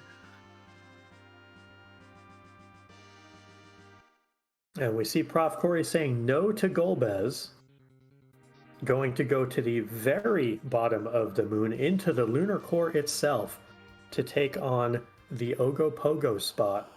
And now we know, up here in the booth, that this Ogopogo spot gives nothing but a spoon. However, profcory does not know this, and he is going to go after this Odin. Yeah, and after he gets through this Odin, it's going to be decision time again. Do you keep fading Golbez, leave a save up there, and go save Scum Tower like we've been mentioning, or do you just commit 100% to getting through that Golbez next? Well, the interesting thing becomes, he knows if this gives nothing, then Golbez, Tower Key, and Keyless Tower have 2 of the 3. He knows that Tower has something guaranteed. 1 of the 2 spots. And I think you do the Tower before you do Golbez with that exact knowledge. But this is going to be extraordinarily close, depending how profcory routes the end of this. We'll see if he recognizes this situation after this Odin gives a spoon of where the key items are going to be. Yeah, definitely. I mean, it's a guarantee no matter what. And then, once he gets to the top of the tower, because I have to imagine he'll leave the super cannon room to afterwards. If you only need 1 key item, you don't want that cutscene at the bottom if the 1 key item happened to be at the top. So he'll find that pink tail and just really be booking it. But another thing too is that he knows that no matter what, he's going to need to go back to Earth at some point in time. So you might as well at that point, because both objectives are still going to require you to do stuff down there. Resets out of the spoon. Casting exit, it looks like. So here comes the tower check. Now here's the interesting thing. We know that Penguin8r has a move named after him called the Penguin8r Special. And that is when you do the half tower check, the super cannon room only. Is it possible Penguin8r gets Penguin8r Specialed by profcory? It is possible, but I'm not 100% sure he would go for it from knowing that Water Hag is on top. I think it depends on whether or not he thinks that cutscene will take more time than the possible risk from going to the bottom there. It's a question of, I mean, the tower is going to be a boss that you're going to get 100% no matter what. At this point in time in his power curve, no matter what that boss had been, if it had been, you know, the hardest boss in the game, if it had been a wyvern up there, you're still going to get through it. And so because of that, I gotta think that he's going to go to the top of the tower. But the only way I can see that Penguin8r Special happening to Penguin8r here is if he thinks that that Water Hag cutscene is going to take too long. Yeah, and we will know very shortly. We will also be getting a reprisal of music. We're getting a save here from profcory. This tells me that he is going to go to the top if he's saving up here and then reset back. That would be my general thought on that. This is going to be super close, though, because we know it's go mode for profcory either way. He is going super cannon room first. I guess I will actually stop talking now. Let y'all enjoy the music. What do you think about that, Emp? Hey, might as well cut the tension with a little bit of harp. I like it. Enjoy, y'all.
Chat was saying that that music did not help the tension, but honestly, I do feel like even that intense harp music is a lot less stressful than what's going on in the seat right now, because profcory has gone up to that cannon room, is trying to pull the Penguin8r Special on Penguin8r himself.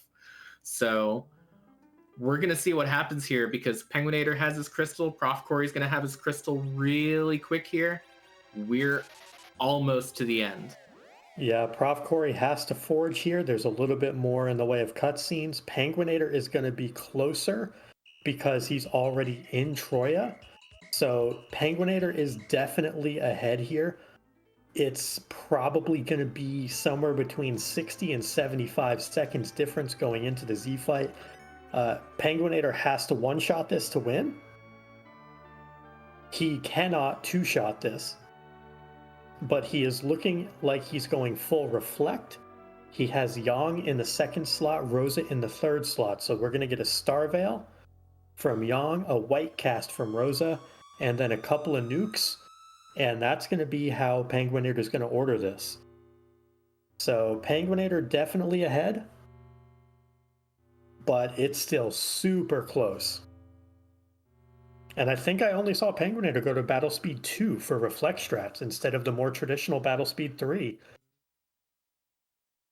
This is going to be very, very close. The chat knows what's up with the Z flags coming out, knows that we're about to see one of the last I knew over 520 randomized sprites available in the seed behind the Z fight, and we are about to ask one of our absolute favorite questions here on this race.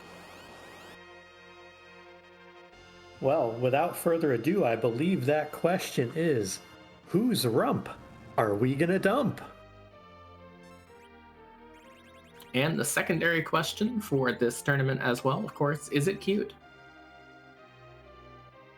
We always hope it is. I think it always is, no matter what. I don't have a problem with even some of the more alien-looking sprites that we have here. As long as it's not Wrinklemus. That one scares me.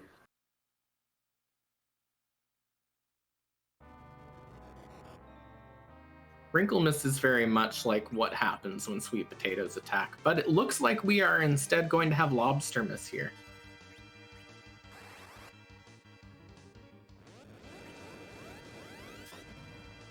Yeah, looks like lobsters indeed. We have the nuke coming out from Penguin8r. Gonna nerf this first one.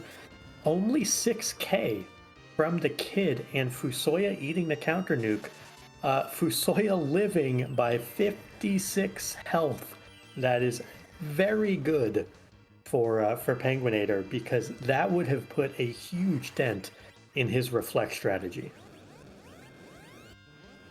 Yeah, and I gotta think that profcory is also going to have this reflect strat going himself. Does have the 4 casters in his team, did not keep that Yong, so it is just going to be a matter of who can get this out quicker, and does anything go wrong at this point, because I gotta feel like their pace is going to be a little bit separate here. Profcory might actually have a little bit faster of a reflect strat fight.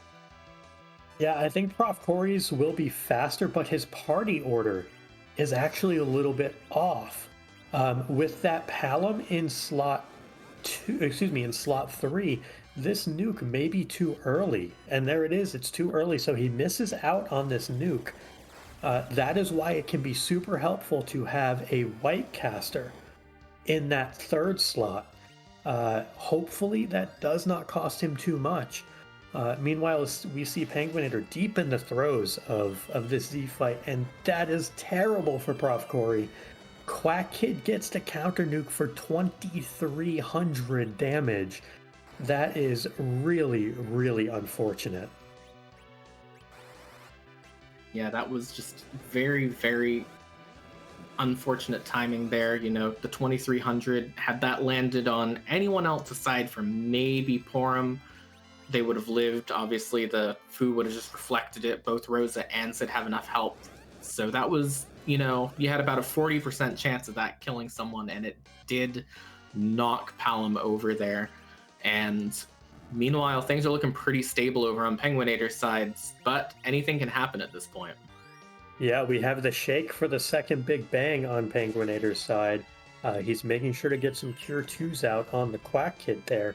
Again, as we had mentioned, he wasn't getting a ton of damage, doesn't have stat boosting gear for his mages, but may have just enough to get through this. There's that second big bang. Does Palom live? Because this is unnerfed. Palom does survive, so hopefully this nuke does it. If not, otherwise, this could be very scary. Yeah, this gets dicey.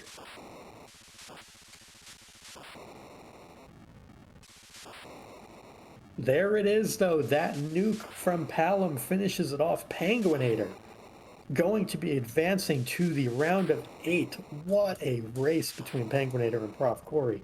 An official time of 1:46.29, and we will see if we can get Penguin8r in for an interview. Yeah, GG's to him on a very, very well-run race, and, you know, either of these runners look like they could win it for that entire last half hour, but we do have our actual winner for today. We do have Penguin8r joining us. GG's. Thank you. Newt, sir. Newt indeed. There it is, the wonderful penguin memes and GIFs. We love them all. Penguin8r, I know that many of us are fans of 17 out of 17s when we're doing anything but actually running the game. What was your kind of thought process as you got near the end of that seed and you have collected every possible key item? Kind of. Well, at least once I cleared the moon, then I basically figured, well, it's definitely the summons, and I was thinking that both of us would have skipped those because CPU and Gauntlet are not very enticing, neither one of them. So I kind of was thinking, well, maybe I should have done those sooner. I felt behind because I took a couple wipes earlier, which cost me combined maybe 5 minutes or so. So I was feeling a lot of pressure at the end, but I guess we're just slightly ahead at the finish line. Definitely makes sense. And what was your thoughts, on the seed in general? You got a ton of stuff for a bunch of characters that never showed up, Cecil in particular. Were you prioritizing certain things, knowing what you had in the way of equipment? So the looting was actually very good, and I'm very happy with the discipline I had. I think it was like 25 charges at the end, which is by far the lowest I've done on one of these seeds. I got basically everything I could have wanted for the characters I had very early. I was even thinking about, okay, maybe I'm already done, and then I looted like one more chest and curse ring. Okay, that's it, I'm done looting. But then Crystal Sword, after I spent a lot of time on the Dark Elf in the basement, so it's really helping for Cecil. I kind of prioritized character checks a bit because of that. I don't tell anyone, but I kind of forgot there was a character hunt objective and was really just looking for Cecil the whole time. I mean, Cecil might not have been an objective, but with a crystal sword, he's objectively something you should seek. So no one would fault you for that. That's very true. You went up to the moon with roughly 7 key items, I want to say it was. Did you have any thought in trying to get to 10 on Earth, whether it be by Keyless Tower, by the Fame Arch, anything like that? Or were you pretty much, bent on, let me get to the moon and get these checks out of the way? I was not interested in those same arch bosses. I considered the tower. I think my game plan was if I picked up the Cecil on the moon, then I had to go back for the tower because I knew it was a free boss in the Water Hag, and that experience would get Cecil set up to start tearing through the moon. But I didn't want to deal with those same arch bosses with that party. Yeah, definitely makes sense. Yeah, definitely makes sense. Those are two of the more unpleasant bosses you can possibly find in Fame Arch. Pretty much all the questions I got for you on the gameplay itself. Nth, do you have anything for Penguin8r? Not on this match. I just want to ask. You're headed to the round of 8. What are your thoughts on both the tournament so far and what's yet to come over the next 3 weeks that we have left? It's been a fun run so far, and I hope to keep it going. I think last tournament I also was round of 8 finish, so maybe I can do even better this time. And GG's on the series. Thanks to all of you. GG's to profcory on a great series. And I think he doesn't have much time, so I do want to let him take his interview. Thank you very much for joining us, and again, GG's to you. And speaking of GG's, welcome, profcory. First of all, welcome, and tell us your thoughts on the seed. Hey, GG.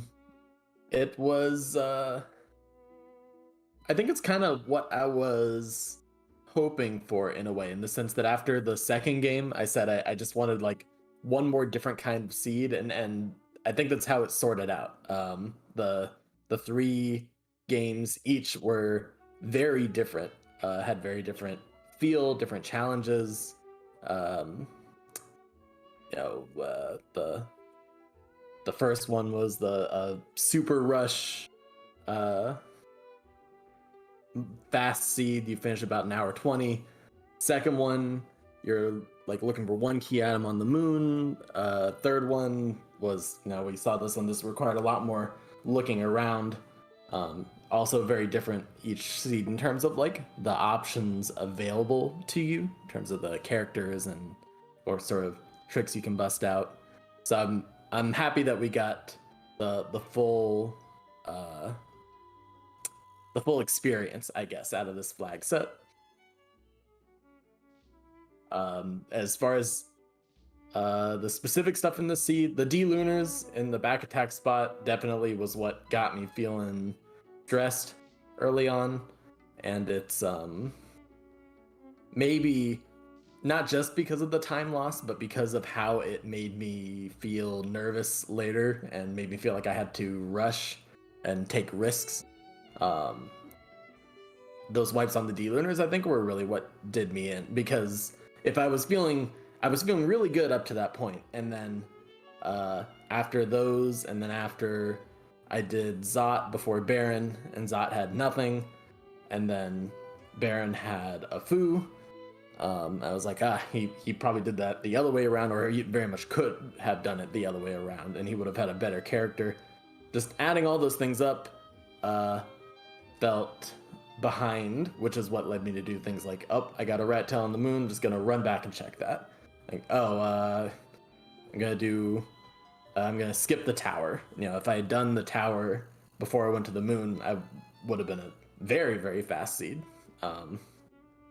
But instead, I felt like I had to leave it behind, and that sort of it violates one of the rules that I've really had to teach myself over the course of playing this game, is that you the best thing to do, unless you really truly feel like you're totally outmatched, but the best thing to do is just methodically clear the seed, just work your way through everything. Don't skip stuff unless you have a really good reason to do it. And once I started skipping stuff, that's kind of where I lost.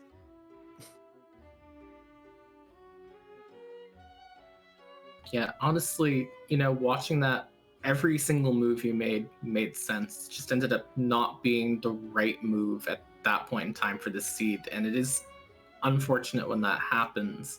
But a question I wanted to ask about a decision that you made that penguin8r did not, that had a pretty big impact on how this race played out, was you elected to take that alt gauntlet down at Asura. Was that just another risk, or did you just have a deeper plan behind that? I took it because I knew with the Foo and with the anchoring that I had set up, I could one-shot every conjurer. That was until he ran out of MP and got a lot slower after that. But up to that point, it was a good plan, I think. So I was like, you know what? This is normally a spot that people go like, ugh, gross, this is terrible, I'm never touching this. But I was like, nah, actually, this is pretty fast. So I went for it, and then once I got the Luca key, I was thinking about doing the CPU, but I was like, nah, I'm gonna chase this and see where that leads me, and it ended up paying off.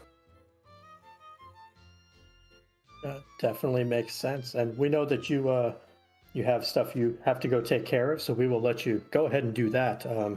But before we let you go, any final words? Again, you had a heck of a tournament run, but we want to let the floor be yours on your way out. Yeah, I appreciate it. This has been great. This has been the most fun tournament so far. I've said this a few times now, but I will happily say it again. I think this is easily the best flag set we've had for any tournament. Just a really great balance of those static objectives, some of which need only one key item, a couple need 2 key items, but then one of those, the key items aren't terminal, and one of them they are. And then mixing in character and boss hunts is just like a really nice balance where, like, as much as you possibly can in a randomizer, I feel like it minimizes being unlucky, if that makes sense. Like, you have the most skill expression to try to finish the seed quickly if you play well.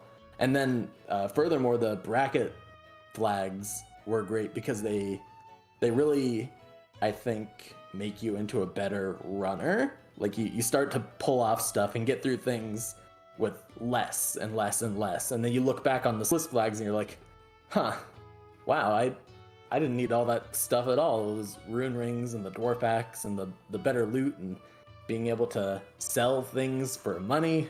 What a crazy idea that is. That you learn to live without all that stuff, and it makes you better. And I really appreciated that as a runner. And I guess the last thing is that I'm just glad that I took another step forward. Every tournament I've done a little bit better, made it a little bit farther, and I guess I'm looking forward to whatever the next one is. I will be there for sure.